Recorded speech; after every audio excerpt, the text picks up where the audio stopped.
Olá pessoal, tudo bem? Aqui é o professor Edward de Física e na aula de hoje nós vamos começar de fato a estudar a parte de mecânica e vamos ver as leis de Newton. E hoje nós vamos falar sobre a primeira lei. E a gente não vai fazer só uma definição de primeira lei, igual a maior parte dos livros fazem. Primeira lei é isso, está aqui o exemplo. Eu queria que a gente entendesse esses conceitos um pouco mais a fundo, que eles vão facilitar em muito a nossa compreensão sobre a mecânica e sobre o que ela tenta explicar a respeito do mundo.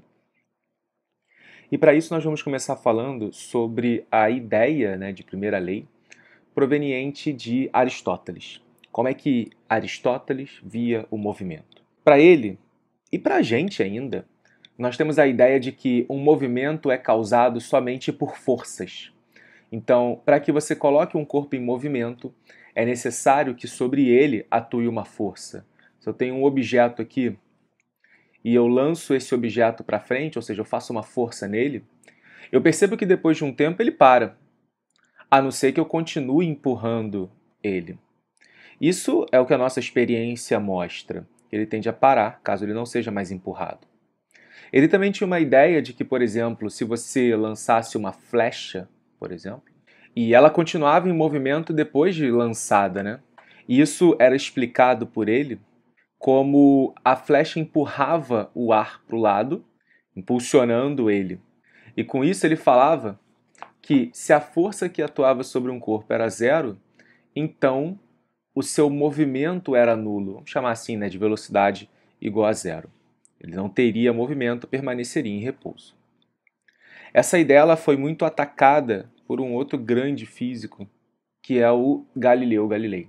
E Galileu ele fez uma proposta em relação ao movimento dos corpos, como ele sempre fazia, partindo de um ponto de vista lógico e tentando usar os experimentos para demonstrar o que ele queria observar. E para isso ele usou planos inclinados. A ideia do Galileu era utilizar esses planos inclinados para que ele pudesse demonstrar o movimento dos corpos. Inclusive ele utilizou isso para mostrar que a queda livre era regida pelas equações do movimento uniformemente variado. Bom, a ideia do Galileu era o seguinte: se você colocasse um plano inclinado e uma bolinha viesse descendo o plano inclinado, ela ia ganhando velocidade. Se ela subisse o plano inclinado, ela ia perdendo velocidade. Então a ideia dele foi, então se eu estivesse aqui na horizontal, ele não ganhava nem perdia velocidade. Isso porque ele tinha a noção, ou estava criando a noção, de que existia uma interação aqui chamada atrito, que era ela quem roubava parte da energia desse corpo. E se não houvesse esse atrito, não haveria mais ninguém para fazer o roubo dessa energia.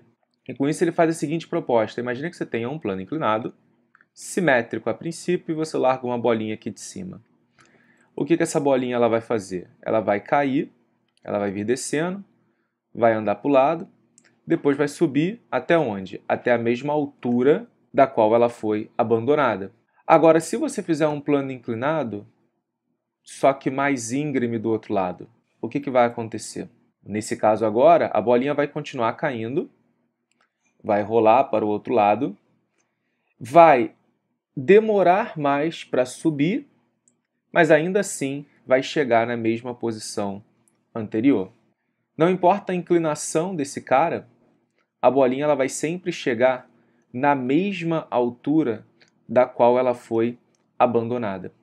E com isso ele faz a última proposta, que seria: e se agora nós pegássemos um plano que não subisse, um plano que ficasse indefinidamente na horizontal?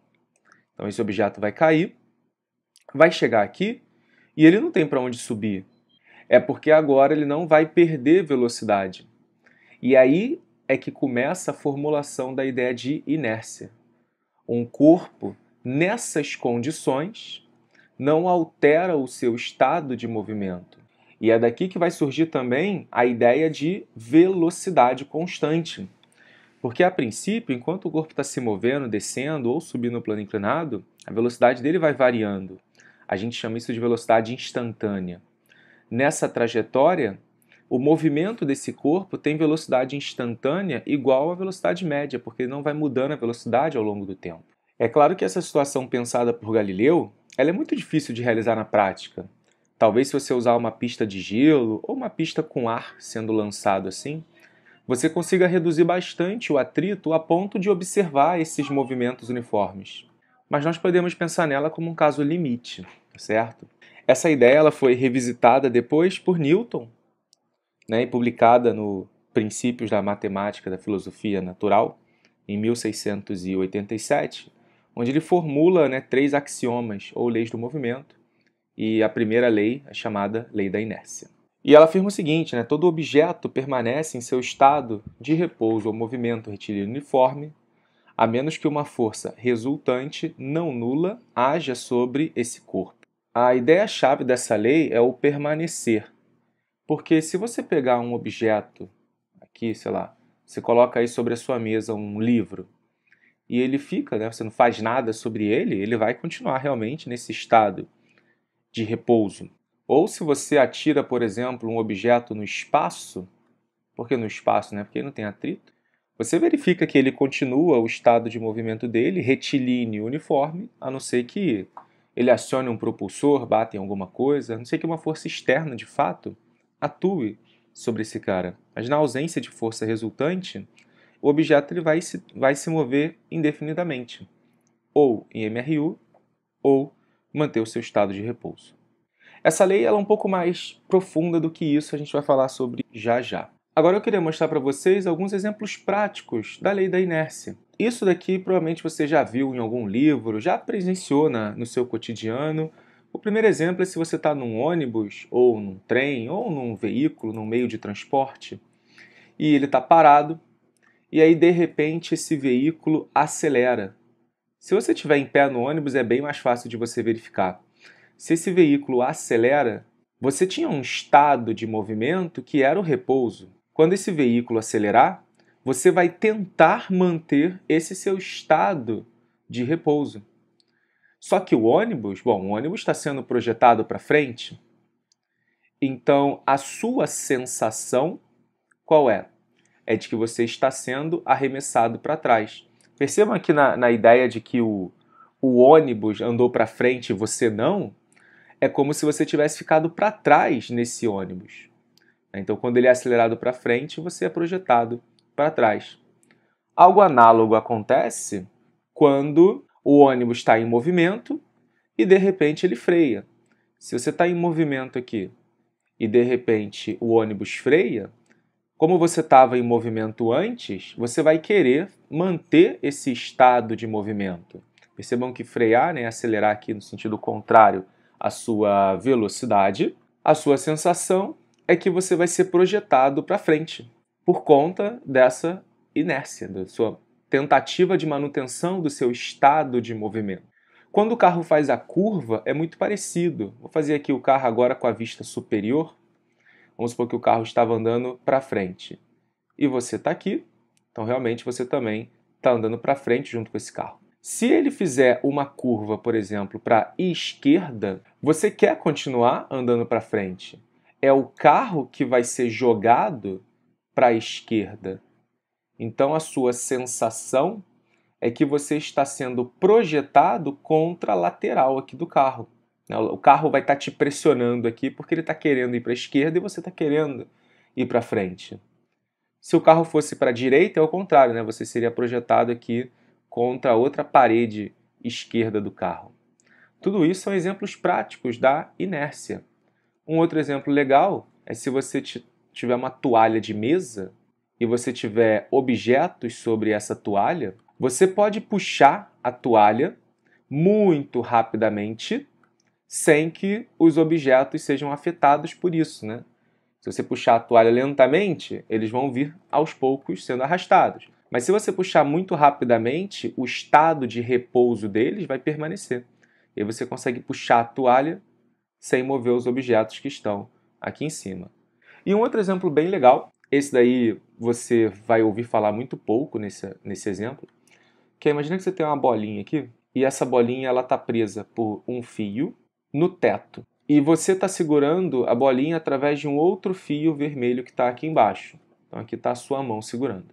E agora o que você vai fazer é o seguinte, você vai começar a puxar esse cara aqui para baixo. Se você puxar muito rapidamente, o fio vermelho rompe. Se você puxar lentamente, o fio branco rompe. Será que você consegue justificar isso utilizando a lei da inércia? Se você puxar muito rapidamente, a bolinha ela vai estar no seu estado de repouso. Então, para ela permanecer nesse estado de repouso, o fio vermelho é que vai arrebentar. Agora, se você começar a puxar lentamente esse cara, a bolinha vai ter um estado de movimento para baixo. Para manter esse estado de movimento para baixo, o fio branco de cima é que vai arrebentar. Então, todos esses exemplos que a gente forneceu são exemplos práticos da lei da inércia. Se você permaneceu até aqui nessa aula, você vai ser agraciado com o que de fato a lei da inércia ela define. O que é essa... Como é que a gente pode saber que de fato não existem forças atuando sobre um determinado corpo? Como é que eu garanto que o estado de movimento desse cara, seja MRU, por exemplo, não está sendo causado por forças que eu não esteja vendo, por exemplo? E isso pode ser observado, por exemplo, quando objetos estão em movimento curvilíneo. Às vezes você não percebe as interações que esses objetos estão fazendo, que estão sofrendo, mas eles têm uma certa alteração na sua velocidade, seja ela de maneira escalar ou vetorial, que é o exemplo da Terra orbitando o Sol. Se você olhar para o espaço, você não vê nenhuma interação direta na Terra e mesmo assim ela faz uma órbita. O que acontece é que a primeira lei ela só vai ser válida para um conjunto específico de referenciais, chamados referenciais inerciais. A Terra, mesmo orbitando, ela é uma aproximação razoável de um referencial inercial. Para Newton, eram as estrelas fixas que tinham esse papel de referencial inercial. E é esse tipo de referencial que nós vamos utilizar daqui em diante. Ou seja, um referencial inercial é aquele que possui velocidade constante. Então ele faz um MRU. E todos os outros referenciais que também se movem com velocidade constante em relação a esse primeiro, também constituem um referencial inercial. Então agora a gente definiu uma classe de referenciais nas quais a gente pode aplicar as leis de Newton. Então as leis de Newton só vão ser válidas para esses referenciais inerciais. E você deve estar se perguntando, professor, eu já ouvi falar das forças fictícias, das forças de inércia. A gente vai falar mais para frente sobre isso, mas só para você ter uma ideia, a gente acredita tanto no poder desses referenciais inerciais que quando eles não são, a gente inventa forças para torná-los inerciais. Em muitos casos facilita o entendimento e facilita a descrição matemática do fenômeno e a gente perceber o que vai acontecer com ele. Então, pessoal, nossa aula de hoje fica por aqui. Eu espero que vocês tenham gostado. Até a próxima.